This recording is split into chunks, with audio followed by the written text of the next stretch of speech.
phenomenal support, and they never pushed back on that. It was always this sense of actually they were encouraging it, in fact.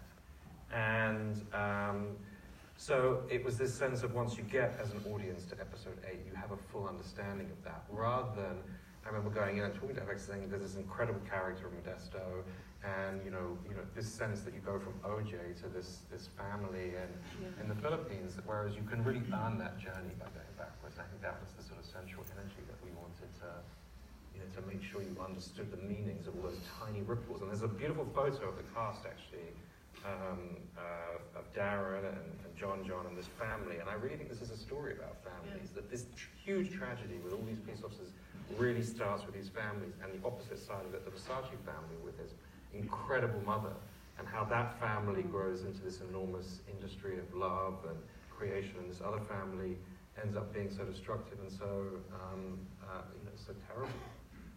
And so it's two families, I think, at the heart, and the entire story is the same. You go back from all these Asians to these two families. Yeah. Judith, I want to take a minute and talk about Mike Farrell, who you mentioned earlier. You work with him, and he's so amazing as Lee, and you really felt the love between this couple. And just if you could give us a sense of what your experience of working with Mike was like, that would be great. I fell in love with him. I mean, he's just so incredible, and the way in which he was so open and so available. There were things that we did together, that we talked about together. There's this one scene where we're at this event where he's being honored, and we just did this kind of very naturally. We did this improv with each other before I went out to introduce him and before he was coming out, and so they filmed little bits and pieces of that, the reactions. And when you work with someone, and I would have to say, even though I haven't gotten to work with everybody on this panel, there is a feeling around this show, this piece, and that encompasses the whole feeling and gave us the kind of lift that I think both Mike and I sort of gravitated to and grabbed onto each other with. When you have, great directors like Matt and Mike Dan and Gwyneth Horder-Payton, who directed the episode that I did, there's this feeling, and great producing. I mean, I have to say, I've always wanted to work with Ryan Murphy. Everybody talked about the team. And it was absolutely true. I mean, the last day that we shot some of the stuff that I shot back in February was Brad was there, and just being there, and Dan was directing it, and so supportive, and you don't always have that. You don't always have that kind of that the whole team has that feeling to it. And I think that comes from Ryan holding the space for everybody to be the best that they can be. Hair, makeup, everybody.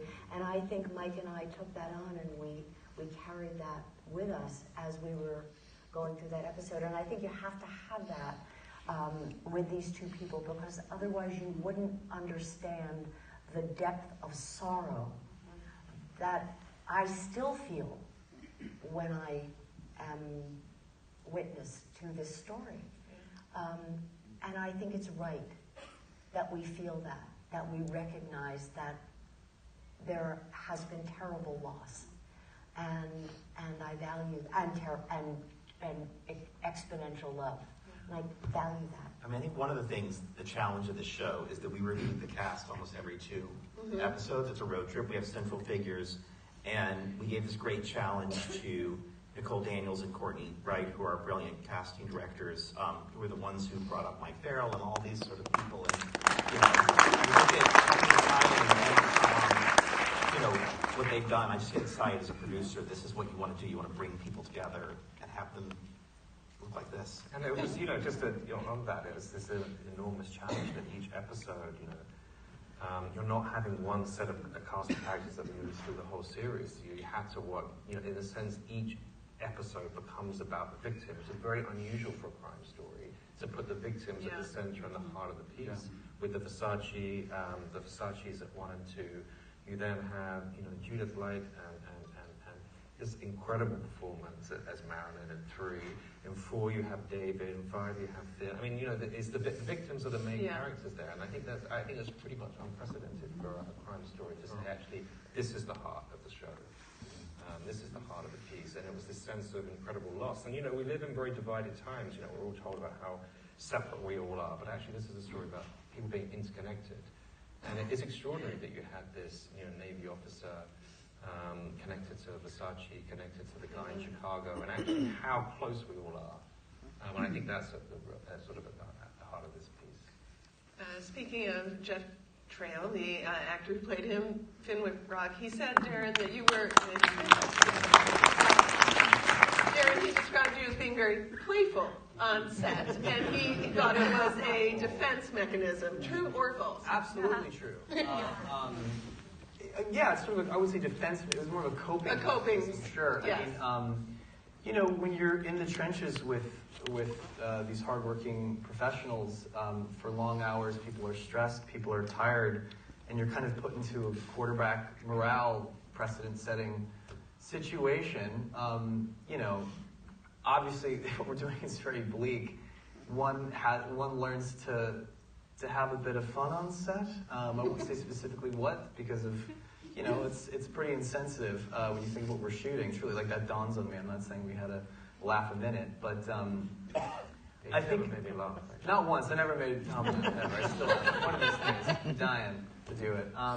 But I think it's an important thing because we get really lost in these really, I wouldn't say lost, we kind of find ourselves in these really dark places in a very bleak world, and we're blessed with very gifted actors that really bring their A game. And so, yeah, it's almost to look out for my colleagues. Maybe Finn more than others, because I particularly remember fucking with Finn more than other people. But it's to take us out of it because it really is so bleak. And if I may, just because you asked Judith about the BJ Honeycutt over here. I just wanted to say something very quick about Mike Farrell. That people always ask me what the hardest thing to shoot is, and I think people want to hear the violence, the aggression, being angry. These are simple things. Violence is a base act from very accessible things that is easy to get angry. What is truly twisted and heartbreaking is looking into Mike Farrell's eyes with this raw, tragic conflict within himself. Playing this deeply closeted man who loves his wife, loves his life and his work, and is truly a good man that is fighting a demon he cannot escape. And me having to drive the car of somebody, waging psychological warfare on this person. When I would leave those scenes, I would go, And I think people on set maybe thought it was because, I was, getting intimate with Mike Farrell. It wasn't that. It was having to penetrate a man's soul who was trying so desperately to keep it together. And God, that killed me, Mike. Fucking killed it. That's all I have to say.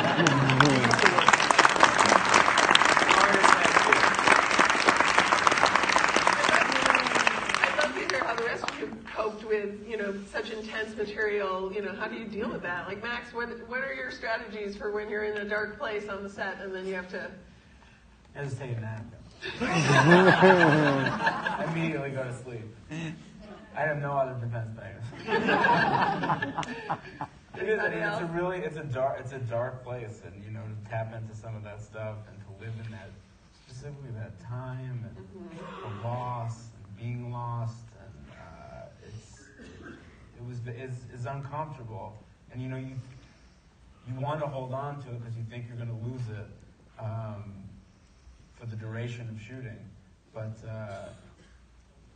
I remember when we finally finished, because you guys had called me, we're going to do that other scene, which is the finale, and you're like, all right, I'm going to hold on to this a little bit longer. I do remember when we wrapped that day, feeling like, ooh, okay. It was a nice release, and it was good to let go of that. But it was it was holding on to some real sadness with thank God for Darren's playfulness. I just, you know, Finn's not here to say it, but us three had some fun. I mean, we had to, and I am a person, my process is very, very, very different from Darren's. We could not be more unlike in our processes. And besides really respecting that, because I'm the, you know, like, music, I'm about to be killed, like, here we go, you know? And I'm eating donuts. Yeah. and he's like, you know, we're getting into the scene, and Darren was just like, hey man, how you going? And I'm like, you know, I'm about to be killed. And Darren is like, oh, yeah, that's right. And then we jump into the scene, and Darren is like, boom, right there. It is like frighteningly good. And I just got to say this, because every take that Darren did was completely different from the last. And it was thrilling as an actor, because you are in this scene and you think it's going this way, and then he throws you a line and you're like, oh my God, I've got to run with whatever this is. And then they go, okay, we're going to do another take, and you go, I've got you. And then he throws you something completely different. And then at the end of it, he shakes it off and you have a laugh together. And it's just, it really is so impressive. And without that... Thank you for saying that. It's super impressive. And if you didn't have Darren on set, this would have been hard, you know? You were not playful with me? The Australians get a different treatment. I don't know, maybe we're not. You know what? I mean, I brought you to the best stages.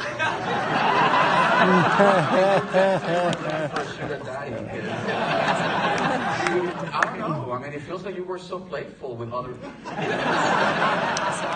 While we were suffering. This is horrible. This is not good. I will say, I mean, I think part of me even doing that, even to defend myself from sounding like a complete jerk-off on a very professional set, I think there is an element, you know, Andrew was a playful person, and I think a lot of what made Andrew so terrifying to a lot of people was this sort of like, what? Oh, gee, I thought we were here, and you just, like, hard turned here, and so, you know, if you exist in a dark place and you invite those around you to be there, you're sort of compromising that ability for all of us to kind of get hit hard with this sort of, you know, Andrew mood torpedo. So, yeah, I think maybe subconsciously I try to imbibe that. I'm glad nobody here is being like, just so you know, Darren was horrible on set, so thank you for putting up with my shenanigans. There's a lot of takes that I'm going to steal from the Ryan Murphy vault one day of me falling down a lot of staircases, but I will never see those. Those were just for me. The real Andrew Cunanan was so entertaining and so glib and so funny to so many people. They knew he was a liar. They knew he was a terrible liar, but they didn't care because he was so entertaining. And that was Darren.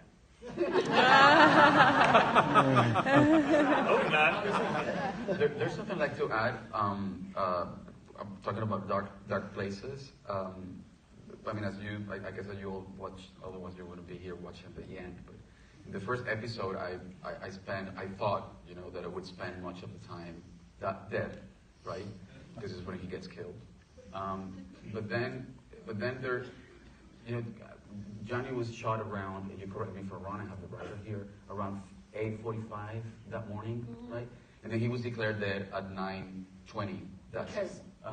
Yes, and that's, should I just interject there? The reason it took so long is because they had one eyewitness who saw it, and they wanted her to identify him in a police lineup thinking they were going to catch him.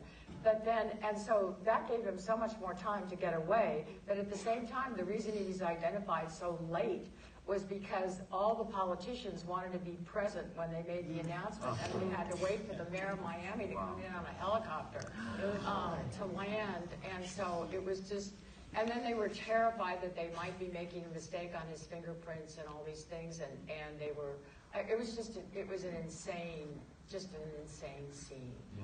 Yeah. No, well, and then so he spent almost a good 40 minutes dying, you know, and I'm saying this because I think that one of the most sensorially charged moments and experiences I've ever had as an actor was being dying on the steps and having Ricky holding me.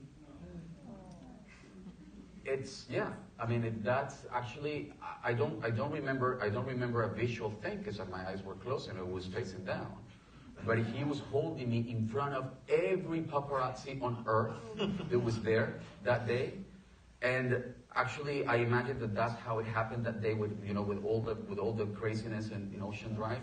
And I want to say this because I think that what we see in this episode through Ricky's performance, it's a continuation of that. It's like that grief that never went away. And I remember Ricky, because we did takes, and Ricky holding me and trembling, and all I remember is his breath, and he's trembling and shaking, like this level of shock. And I was there unable to react. And I can only imagine that maybe he wasn't dead, he was dying. Maybe, I mean, the idea of Johnny listening to all of this and being unable to react haunted me for weeks, and it was so beautiful what you did as well. So, I can now see the other side. And with Penelope as well, when I was in a coffin for an entire episode as well.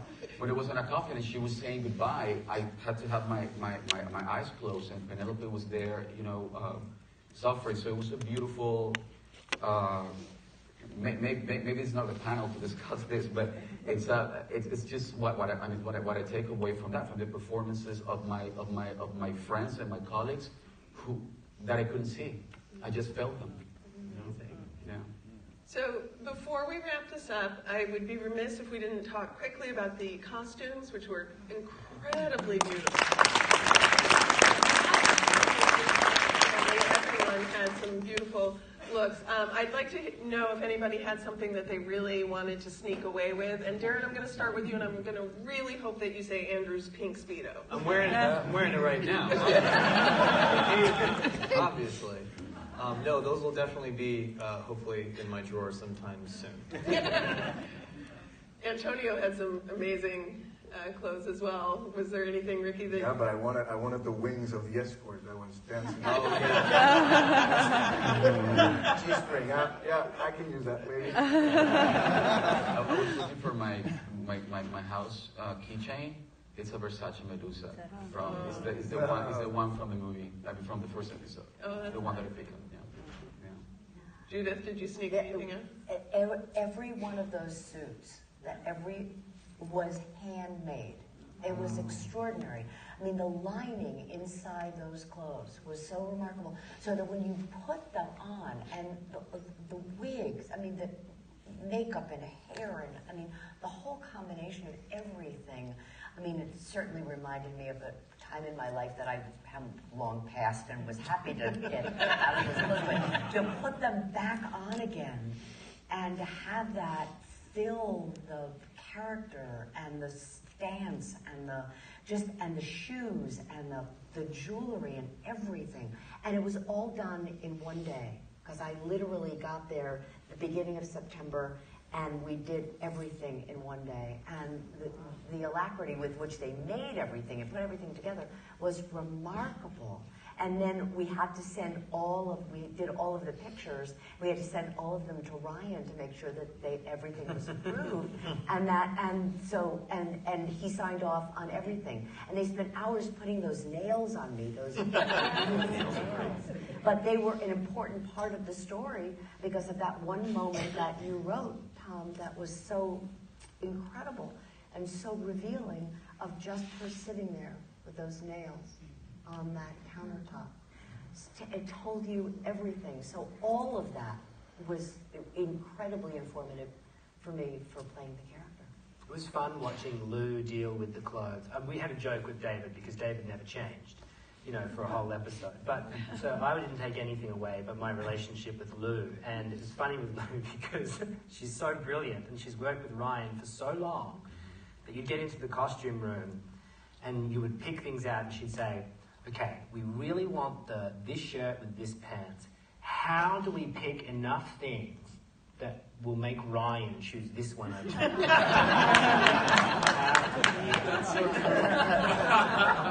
It was like a puzzle, you know. It was really fun. And then he'd come back and I'd say, Lou, did we get it? And she'd say, Ryan said find some more clothes. So that was fun. Ryan did, if you remember the first episode, Versace's in a pink robe that he walks in and he flows. Yeah. And Ryan on set said, I want that robe. Yeah, So of course Lou you had do. one made. My wife had a baby in the middle of this long shoot. And we got, the wardrobe department delivered all these onesies with Medusa heads. You know, I talked to Antonio, and now I'm going back to a scene where we're in the beach and we're walking, and he's crying. I'm wearing this shocking green shirt. Obviously, it was shot by the paparazzis everywhere. So I talked to Antonio. He goes, "But Ricky, please, you have to understand. I would never use a green shirt in my life." I'm like, you have to understand that this is not a painting. This is not a picture. This is a painting. And you understand, but. He stopped talking to me. You have to tell Ryan that I don't wear green. I wear black. And I'm like, can I keep the green for me? That was interesting. Well, I would like to thank this incredible cast.